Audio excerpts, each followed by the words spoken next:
Halo semuanya, selamat datang di Kisah Bijaksana. Kali ini kita akan menceritakan sebuah kisah menarik yang erat kaitannya dengan kejadian dan keadaan yang sering kita hadapi. Banyak pelajaran hidup yang harus kita dengarkan dari kisah kali ini. Saya harap teman-teman bisa menyimak sampai akhir agar pesan dari kisah ini bisa kita pahami dengan baik. Suatu ketika di lereng sebuah gunung yang lebat dan hijau, terdapat sebuah desa yang makmur. Tanah pegunungan yang subur dan sumber air yang melimpah membawa kemakmuran ke dalam desa itu, menjadikan sumber daya di gunung melimpah dan ladang luas para warga tumbuh dengan subur sepanjang tahun. Di antara penduduk desa itu, hiduplah seorang bocah laki-laki berusia 10 tahun bernama Zaya. Ia adalah anak tunggal dari sebuah keluarga kecil yang hidup bahagia. Tidak seperti bocah desa pada umumnya yang akan menghabiskan waktunya untuk bermain dengan teman sebayanya, Zaya lebih senang menghabiskan waktunya bersama sang kakek yang sudah cukup berumur. Bukan tanpa alasan, Zaya ternyata sangat senang mendengar cerita dan pengalaman hidup kakeknya yang kini telah berusia 80 tahun. Di bawah sebuah pohon rindang di belakang rumah mereka yang menjadi pembatas antara gunung dan pedesaan, sang kakek kerap menceritakan berbagai macam pengalaman hidup, ilmu receh hingga ilmu yang sangat bermanfaat kepada Zaya. Pengalaman dan ilmu sang kakek yang sudah hidup lebih dari setengah abad dan telah menjabat sebagai tetua desa tentu sudah tidak diragukan lagi. Suatu hari saat Zaya tengah berjalan di desa, ia melihat beberapa penduduk desa tengah menangkap ikan di sungai. Melihat tanda-tanda alam beberapa hari ini, berdasarkan pengetahuan yang ia dapatkan dari sang kakek, Zaya mencoba mengingatkan mereka untuk naik dari sungai sebab sebentar lagi akan datang air bah. Namun beberapa penduduk desa yang tengah mencari ikan itu malah menertawakan Zaya dan menyuruhnya untuk pergi dan tidak mengganggu. Zaya yang kesal sebab peringatan yang ia bawa tidak digubris, mencoba melempar beberapa batu kecil agar para pencari ikan itu segera naik. Setelah beberapa kali percobaan, akhirnya misi Zaya berhasil. 2 di antara pencari ikan itu naik dari sungai. Namun ternyata bukan karena mengindahkan peringatan Zaya, tapi untuk mengusir Zaya yang telah mengganggu kegiatan mereka. Zaya berlari menjauh ke hulu sungai. Ia masih tetap dengan keyakinannya bahwa akan datang air bah. Namun sampai sore hari ia menunggu.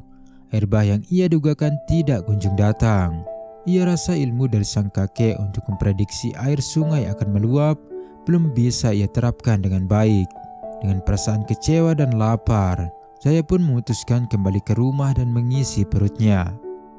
Malam harinya, Zaya curhat kepada sang kakek mengenai kejadian tadi siang, di mana ia gagal memprediksi air bah di sungai dan kecewa sebab belum berhasil sebagai penerus sang kakek. Tiba-tiba terdengar gemuruh air sungai. Air bah telah datang dan memenuhi sungai kebanggaan desa itu.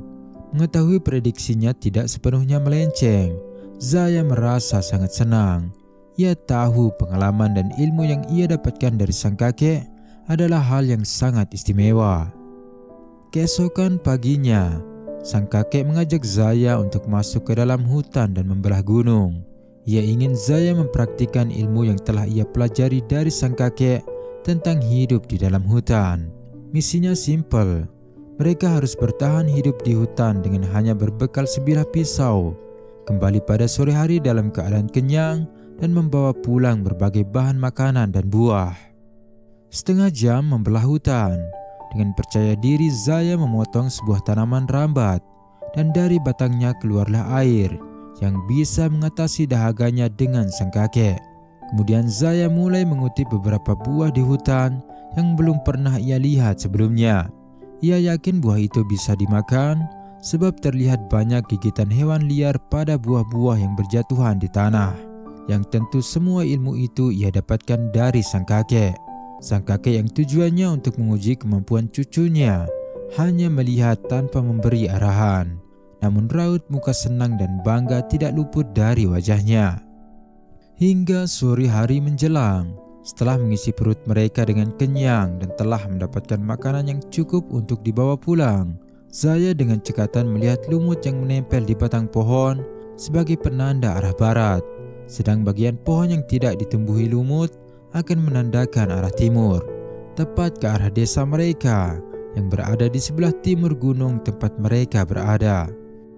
Hingga sampailah Zaya dan sang kakek di kediaman mereka dengan misi yang berjalan dengan baik. Ilmu dan cerita pengalaman sang kakek ternyata sangat membantu Zaya dalam kehidupan sehari-hari. Beberapa waktu berlalu, perlahan kesehatan sang kakek yang sudah menginjak usia senja mulai memburuk dan akhirnya meninggal dunia, meninggalkan Zaya dalam kesedihan yang mendalam. Namun begitu tak butuh waktu lama untuk Zaya kembali bangkit dan menjalani kehidupan dengan semangat. Meski dirinya dianggap sebagai bocah sok tahu oleh sebagian orang dewasa, ternyata ia cukup mendominasi dibandingkan teman-teman seusianya. Pengetahuannya yang luas membuatnya cukup disegani dan disenangi teman-temannya. Hingga pada suatu malam yang dingin, Zaya yang merasa rindu kepada sang kakek memutuskan untuk menikmati malam di bawah pohon rindang tempat sang kakek biasa bercerita kepadanya. Belum lama ia menikmati malam yang syahdu itu. Tiba-tiba beberapa hewan berlari menuruni gunung, dan burung-burung terlihat menjauh dari gunung meski dalam keadaan gelap, yang sudah barang tentu ini bukanlah hal yang wajar. Hewan-hewan itu bahkan tidak bisa melihat dengan baik di malam hari, tapi mereka tetap pergi menjauh dari gunung. Mengingat pengetahuan yang ia dapatkan dari sang kakek, Zaya segera berlari ke tengah desa. Ia berteriak bahwa longsor akan terjadi dan mereka harus menyelamatkan diri. Namun begitu, para orang dewasa yang sudah mengecap Zaya sebagai bocah sok tahu tidak menggubrisnya dan malah menyuruh Zaya untuk tidak melakukan keributan sebab hari sudah malam. Firasat Zaya yang mengatakan bahwa longsor akan benar terjadi tidak mau tinggal diam. Ia mengambil sebuah obor penerang jalan di desa, lalu berlari ke ladang para warga. Di tengah desa, terlihat di kejauhan, perlahan api kecil muncul di ladang dan perlahan mulai membesar, membakar ladang gandum yang sebentar lagi hendak dipanen. Para warga berteriak dan mengajak satu sama lain untuk memadamkan api yang bisa saja membumi hanguskan sumber pangan mereka. Mereka semua meninggalkan desa itu untuk bersama-sama memadamkan api dengan air sungai yang mengalir di antara ladang luas itu. Hingga dengan usaha yang tidak mudah, api yang membakar ladang itu bisa mereka padamkan dengan menyisakan 2 petak sawah yang tidak terselamatkan. Para warga menginterogasi Zaya yang sudah jelas adalah pelakunya. Mereka menghardiknya dan mengancam akan mengusir dia dan keluarganya dari desa jika kejadian itu ia ulangi. Di tengah intimidasi itu, tiba-tiba terjadi kejadian dahsyat yang mengejutkan semua penduduk desa. Dari kejauhan mereka mendengar gemuruh dari arah desa mereka. Mereka semua kembali ke desa dan menemukan bahwa longsor besar telah terjadi dan menggulung desa mereka. Mereka semua terdiam tak percaya. Mereka takut, sedih, dan juga terharu. Tidak mungkin mereka selamat dari musibah dahsyat itu jika saja Zaya tidak melakukan hal yang gila. Sebuah keputusan nekat dari bocah berusia 10 tahun telah menyelamatkan 500 lebih nyawa penduduk desa itu. Mereka mendekati Zaya, memeluknya, dan berterima kasih atas jasa yang tidak akan terlupakan ini. Teman-teman, seringkali orang dewasa atau yang lebih tua tidak terima ketika diperingati mereka yang lebih muda. Kadang orang yang lebih tua secara sepihak memutuskan dan menutup kesempatan para anak muda untuk berbicara.